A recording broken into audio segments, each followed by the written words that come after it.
Hi guys, welcome back to my channel. So we all know that Ramadan is literally right around the corner. So my Ramadan preparations have started. So I figured why not bring you guys along with me to prepare for Ramadan together. So I'm actually originally Algerian, and growing up every Ramadan my mom used to do what we call Bourek, which is basically this spring roll that is wrapped in minced meat with spinach, egg, onion, and cheese. It's so good. You guys have to try it if you can. So I'm actually about to make them and start freezing them to prep for Ramadan because I did this last year as well and it helped me tremendously. So if you guys can prep anything beforehand, definitely do it, especially if you're a wife or a mom, because we all know that during Ramadan it gets really hectic and really busy. So if you can do anything beforehand to make your life easier during Ramadan, then get to it. So I'm gonna bring you guys along with me while I make that, and we're also gonna chit chat about Ramadan preparations. I'm gonna share with you guys some tips and tricks on how to prep for Ramadan beforehand, and yeah, so let's get to it. We are going to need minced meat, one large onion diced up, frozen spinach that has been thawed, 3 to 4 eggs, and the cheese of your choice. Growing up, this was the one that we loved and used all the time.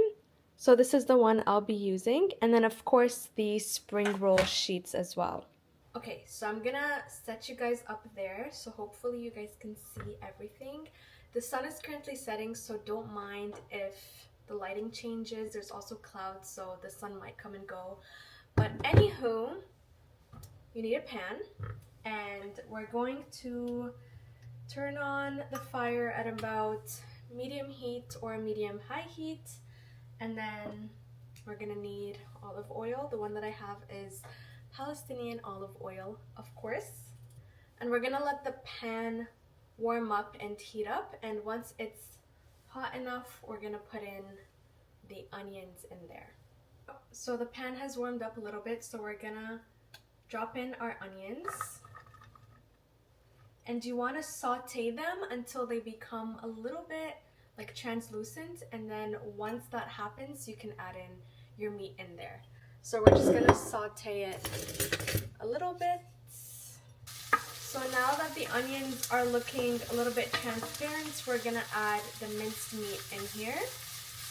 And of course you want to crush it down so that it can cook evenly.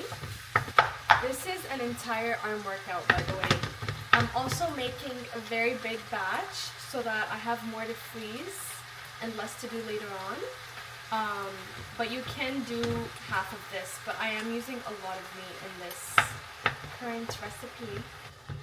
So now that the meat is almost done being cooked, I'm gonna take the spinach that I thawed and I'm gonna put it through this strainer to get rid of any of the liquid in here, because when meat cooks it already kind of releases liquid, so I don't want more liquid from this. So I'm gonna strain the spinach and then pop it in here. The spinach is strained, so I'm gonna put it in here. Looking at this now, I feel like I should have added another spinach, but it's fine. If you guys do this, make sure you have more spinach. So I'm gonna go ahead and add my spices now. It's really simple. All you need is salt, pepper, garlic powder, and I'm also gonna use a mixed spice seasoning that I have. So yeah, we're gonna add that in here now. A little bit of salt, pepper, garlic powder, and then the mixed spice. And you want to mix it all together. Now we're gonna add the eggs. So I cracked 4 eggs in here, mix them together. And how you want to put this in here is you want to carve out a circle or like a hole in the middle. Push everything to the side and then pour the eggs in here. let it cook in there a little bit, and then mix it with everything else around. So I'm just gonna do a hole in here and pour in the eggs. Sorry if you guys can't see this well. I will film an actual video with my phone showing you guys what this looks like so you have an idea. But here we put in the eggs and we just let it cook in there for a couple minutes and then mix everything together, and then all we really have to do is add the cheese and we're done. So it's super quick, super easy, and actually really, really yummy. Trust me on that one. So the eggs cooked through. Now I just mix everything together. Once all of that is mixed together, we're gonna add the cheese, which is the very last step. And then we're done and ready to roll. Who else had this kiri cheese growing up? Because this was my entire childhood. I was born and raised in the Middle East, and especially when Ramadan came around, this was so good. I also make little spring rolls, like sambusas, with just this cheese filling in there, because that's what my mom used to do as well. And it is so good and so addictive. Like, you can't just have one. It's that good. Just gonna mix it all, and because it's really hot, it should just easily melt in with everything. So now we're basically done. I will show you guys a close-up of what this looks like. I know it doesn't look the most appetizing, but trust me, you just need to give it a try and then see for yourself how good this is. This is what it looks like. Again, I know it doesn't look the most appetizing. We have the onions in there, the egg in there, the spinach, and the meat, of course. So now we're gonna get to rolling. So this is the one I'm using, the spring roll sheets, but you can use any of them. And I like to roll them, you'll see, but it's like the spring roll way. But I know other people like to do it the triangle way, so just do whatever you'd like to do or whatever way you're used to doing. I also have here this mixture of flour and water. This is used as kind of like your glue at the very end to stick the last piece to the roll so that it doesn't open up or anything when you fry them. And then of course we have the mix that we just made. I just gave that a try, by the way.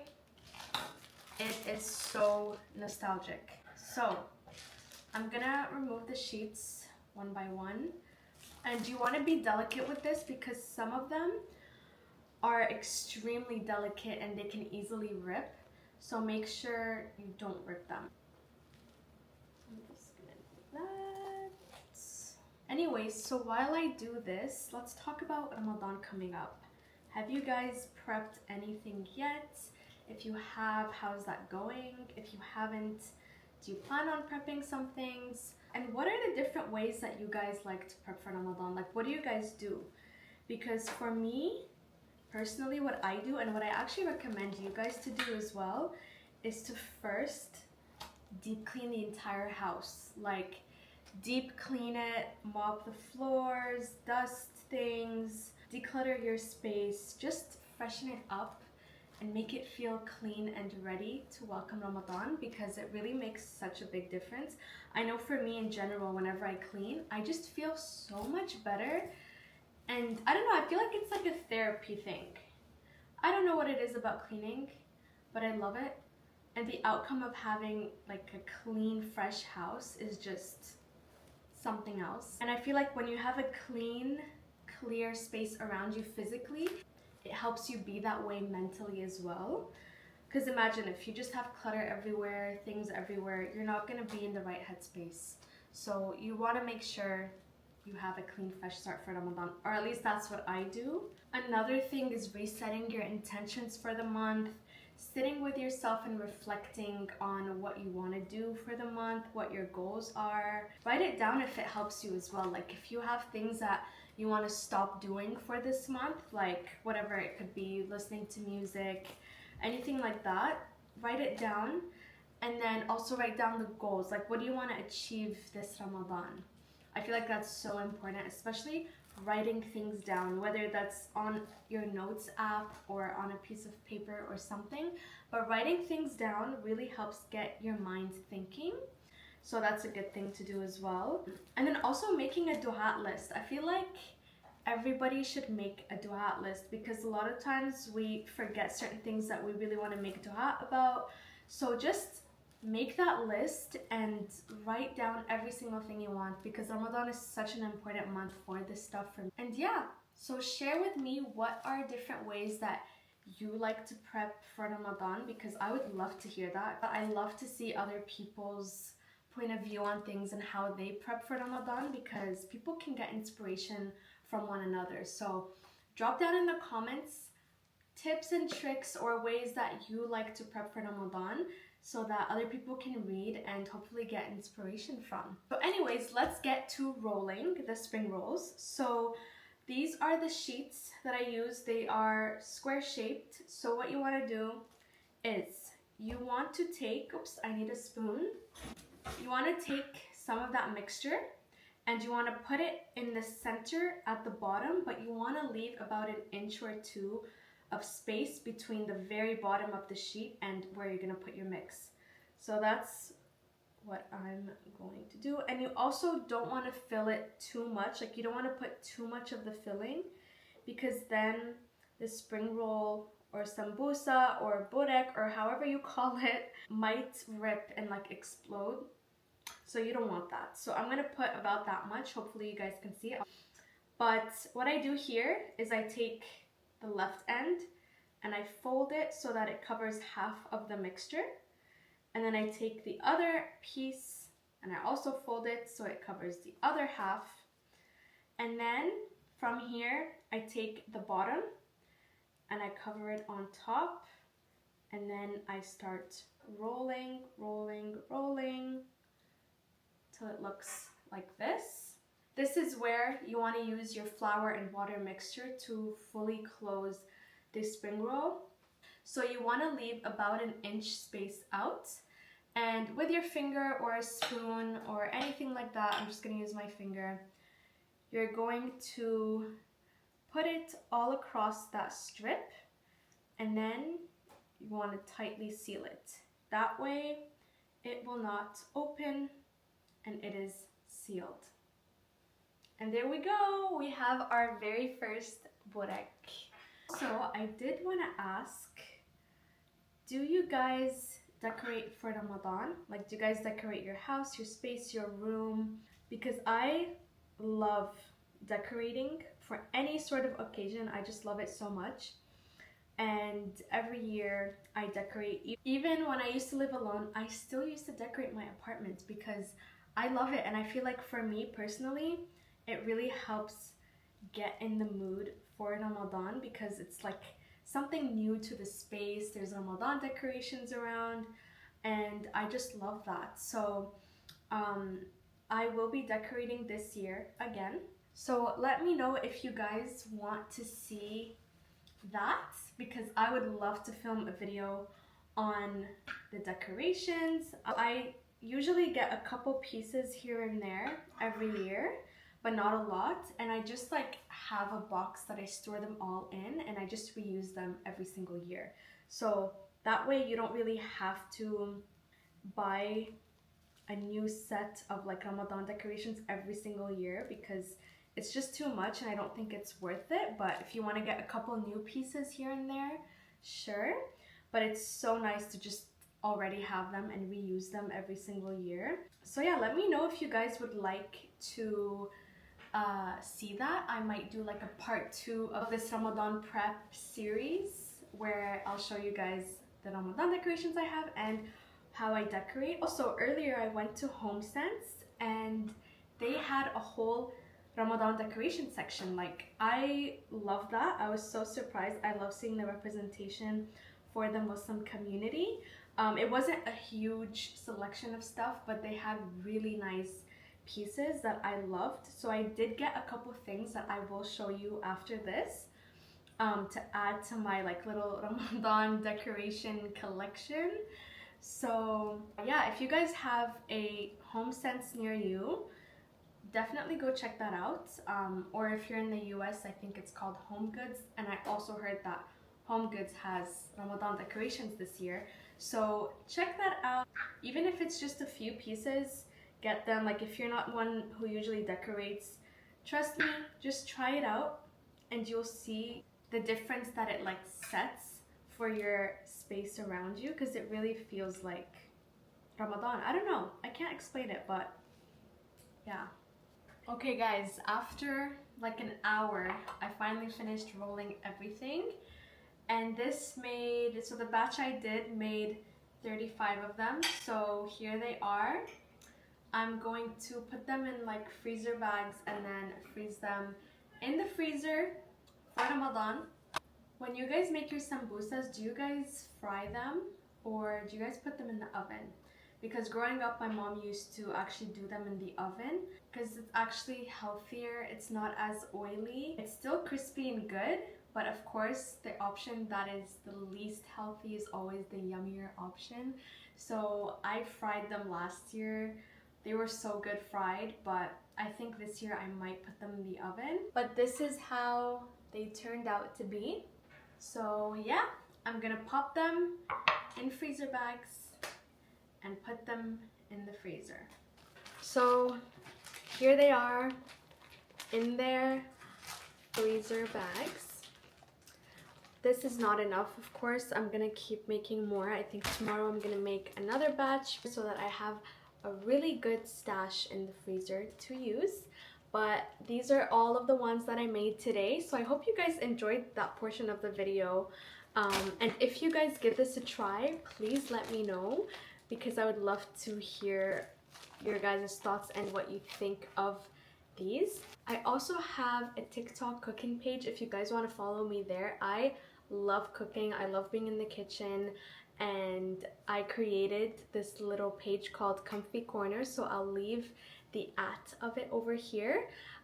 It's just all cooking content, recipes, fun things that I enjoy doing.